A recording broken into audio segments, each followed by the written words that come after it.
Hello and welcome to陶Salon. Today, we're jumping right into a really fascinating market mystery. We're using the Haval Market Competitiveness Analysis Report, a 2026 edition from the Tengyi Research Institute, to figure out just how a dominant champion, the Haval H6, lost its crown, and more importantly, who was really responsible. Let's kick things off with this quote from the chairman of Haval's parent company. When a leader says something like, "We can't be judged on sales alone," it's a huge tell. It basically sets the stage for a much deeper story, one that goes way beyond just the numbers on a chart. So, to really get what happened, we first have to understand just how massive the Haval H6 was. For nearly a decade, this thing wasn't just another SUV. No, it was the SUV in China, the undisputed king of the road. It was an icon. And here you see it, the two sides of our story. On one side, the classic Haval H6, a symbol of success for a whole generation of Chinese families. And on the other, you've got these new, aggressive challengers like the BYD Song Plus that are just dominating the market now. So the big question is, how did the champ get knocked out? Okay, this timeline tells the story so perfectly. Look at that incredible rise, peaking in 2016 at over 500,000 cars sold. Insane. But then, you see the steady decline, and then bam, a total collapse in 2022. That sudden, steep drop, that's our mystery right there. What on earth happened in 2022? All right, let's put on our detective hats. In any good mystery, you've always got a prime suspect, right? And in the case of the H6's downfall, all the initial evidence points to one very, very powerful competitor. The data paints a pretty clear picture. There's one company whose rise to power just happens to perfectly mirror the H6's tragic fall. It's almost poetic. And here are the numbers from that critical year, 2022. Take a look.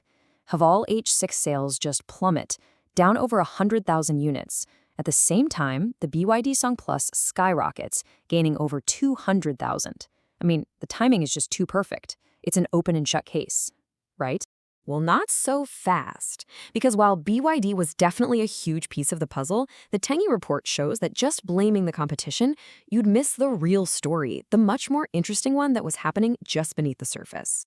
Okay, now we get to the good stuff. The report uncovers two really powerful, kind of hidden market forces that were at play. These trends made Haval vulnerable long before their biggest rivals even showed up to the party.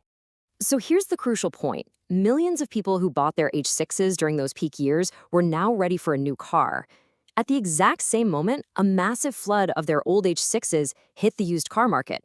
It created this perfect storm for the brand. And you can see it right here. The H6 basically got old with its owners. It lost its core audience of young families and became, as the report puts it, the go-to car for working-class uncles. Now, this demographic shift is absolutely key. It's what made them so vulnerable. So with this new evidence, our investigation takes a turn inward. The report argues pretty convincingly that the real failure here wasn't just about external competition. It was about critical, strategic blunders made by Haval itself. Haval basically made two fatal mistakes. First, they forgot about the millions of loyal customers they already had. They didn't give them a compelling reason to upgrade to another Haval. And second, their main product, the H6 itself, just didn't evolve. It stagnated and ended up competing with its own cheaper secondhand versions. Now, amidst all these problems, Haval did find one surprising little lifeline.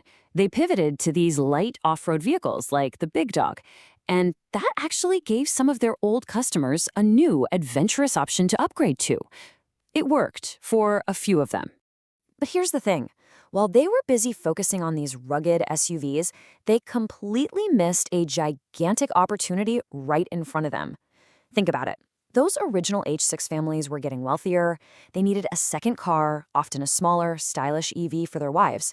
This was a golden chance to sell a second car into the same household, and Haval just missed it.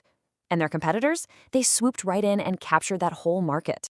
So, let's get to the final verdict. Our investigation leads us to three really crucial findings. And honestly, these are powerful lessons for any big dominant brand that's facing a changing market. So let's wrap this up with the three big takeaways from the report. First, and this is the most important one, the failure was primarily internal. Forgetting about their millions of loyal customers was Haval's biggest mistake. Second, the product stagnated, and that was incredibly costly. The car just didn't keep up with what its users wanted. And third, they just missed huge market opportunities, like that growing second car segment for families. The big lesson here is that the H6's downfall wasn't just about a new competitor. It was a perfect storm of their own mistakes hitting new market pressures. And that leaves us with one final really interesting question. With millions of these families, these H6 uncles and their households still out there looking for their next car, the original champion may be down, but the race to win over its massive base of loyal customers, that race is really just getting started.